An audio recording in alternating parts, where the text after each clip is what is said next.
J'ai une confession à te faire. En vrai, j'ai jamais fait de split de ma vie, c'est la première fois. Ah ouais, c'est ta toute première fois? J'aurais besoin de tes tips, hein, je te le cache pas. En tant que rider, on n'est pas vraiment des exemples en termes d'impact sur l'environnement. Et c'est pour ça que je vais rejoindre d'autres snowboarders et aborder des sujets qui font vraiment la différence sur notre pratique. Aujourd'hui, on est à Verbier. On va rejoindre Tiffany Perrotin. On va faire une sortie en rando et on va parler alimentation.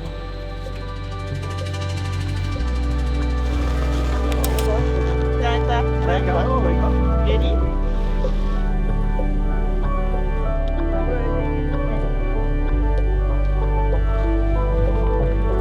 Sinon, je te le faire toi.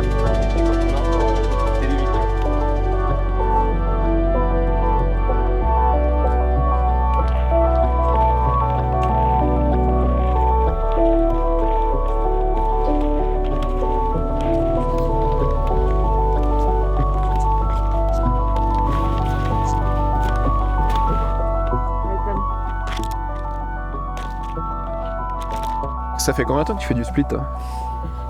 Du split, ça fait, je dirais 5 ans, 5-6 ans que j'ai commencé. Et tu viens d'où à la base? Je viens de Haute-Savoie, d'un tout petit village qui est en Vallée Verte, qui s'appelle La Tour. Tu dirais Verbier pour s'entraîner au freeride, c'est bien quoi. À Verbier, c'est réputé, c'est la Mecque quoi, c'est la Mecque du freeride, il y a Ouais. l'extrême de Verbier, il y a le bec des Rosses, c'est vraiment le terrain parfait pour s'entraîner en freeride. Alors l'itinéraire c'est quoi là en gros? Alors on arrive sur ce premier plat, après ça drop et après on va arriver, tu verras, c'est super stylé, on arrive sur un barrage, il y a un lac et tout gelé. Ok, t'es un dope. Ouais, Trop bien. freeride. Vas-y, je t'en mets.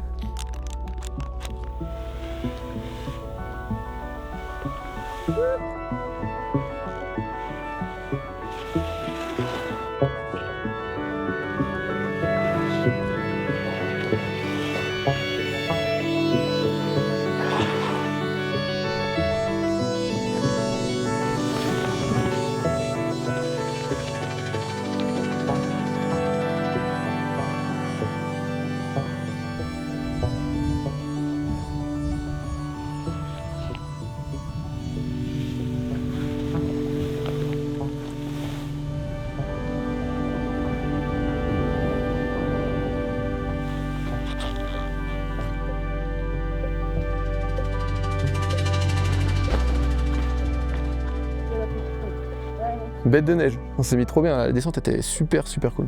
Ouais, non c'est clair, on est chanceux avec les conditions. Merci pour le guide, hein. Tu devrais penser à faire un diplôme peut-être, non? Ouais, j'aurais pu, j'aurais pu. J'aimerais bien qu'on calcule ton empreinte carbone. C'est un bon moyen assez simple de savoir où on en est. Il y a un site qui permet de le faire facilement. On rentre les informations dans la machine. T'es à 13,3 tonnes de CO2 par an. C'est un petit peu au-dessus de la moyenne du coup actuelle. Et du coup, dans ce qu'on constate, t'es à 8 tonnes 6 de transport. Et que le deuxième secteur de dépenses, c'est l'alimentation du coup avec 1 tonne 4. C'est la chose qu'on constate souvent, l'alimentation c'est ce qui vient en deux. Et c'est pour ça que c'est un sujet je trouve qui est hyper important de traiter. Avec tous les participants des Freeride World Tour et tout, t'en constates beaucoup qui ont des régimes particuliers, genre végé, vegan ou etc. Ouais, de plus en plus, Ouais. vraiment. On a clairement un impact de voyage et de transport tellement énorme que celui-ci, on peut clairement le faire sans que ça diminue nos capacités physiques ou atteigne, voilà, je sais pas, notre concentration ou autre. Non, pas du tout, hein, ça joue pas là-dessus. Donc on peut clairement faire l'effort et en tout cas faire de son mieux de ce côté-là, quoi. Une saison, le parcours de Freeride World Tour, ça ressemble à quoi en gros? Durant l'hiver, c'est hyper intense. Franchement, on s'arrête peu. À partir de mi-janvier, on attaque les compétitions, on les enchaîne un peu toutes les 2 semaines. On a des fenêtres météo en fait de 1 semaine Ok. sur chaque compétition. Sur le Freeride World Tour, il y a 5 compétitions en tout.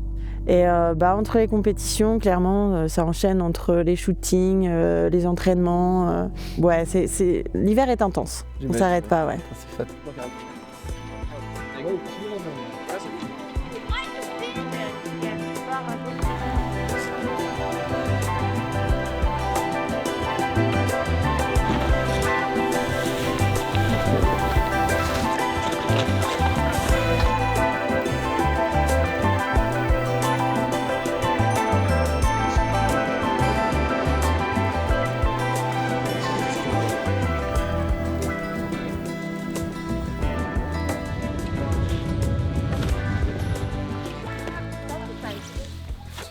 J'ai pris conscience depuis un moment et j'ai clairement diminué ma consommation de viande et de poisson et essayé de manger le plus possible végétarien. Ça me réussit quand même pas mal. Ouais.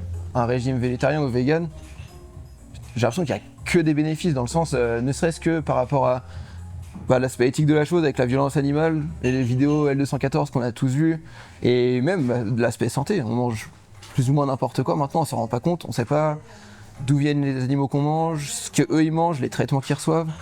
La solution de manger végé ou vegan, elle est en train de devenir de plus en plus facile et c'est quelque chose qui est super cool. Quand tu cuisines un petit peu, ça devient hyper intéressant, tu peux faire plein de choses. Une question que moi j'entends souvent, c'est le truc de toi en tant que végé, tu manges un peu des produits bobos, est-ce que c'est pas plus cher d'être végé vegan que d'avoir un régime normal entre guillemets? Je pense pas, parce que la viande c'est quand même plus cher, c'est un aliment quand même assez cher.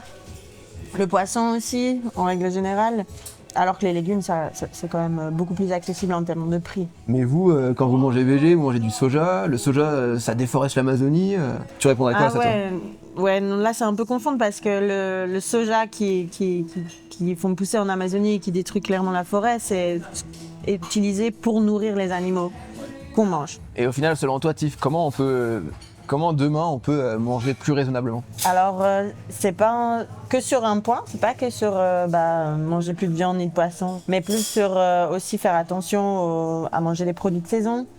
Et si possible, le plus localement possible, quoi. Tout en diminuant, bien sûr, sa consommation de viande et de poisson, clairement. On n'a pas besoin de manger tous les jours de la viande et du poisson. Ouais, carrément. En vrai, il y a plein d'alternatives à la viande et au poisson aujourd'hui. Et puis même, au final, c'est juste une approche de la cuisine qui est un peu différente, qui est nouvelle, clairement. Et je trouve ça assez excitant de se dire qu'il y a plein de nouvelles recettes à créer, quoi. Verviers, c'est vraiment hyper joli. La rando qu'on s'est mis ce matin, là, c'était vraiment trop classe. Et puis même toute la station, en vrai, vous allez bien ici. Hein. Ouais, c'est méga canon Verviers. C'est cool que ça t'ait plu, en tout cas. Il y a encore de quoi faire, donc tu reviens quand tu veux. Avec plaisir. Ouais, je n'y manquerai pas. À la maison. C'est promis, merci. Tiffany, c'est l'exemple qu'un régime ou incarné, ça fonctionne tout aussi bien dans le milieu des sports outdoor. Ce changement de consommation, c'est un vrai pas en avant pour l'écologie, mais aussi et surtout pour les animaux.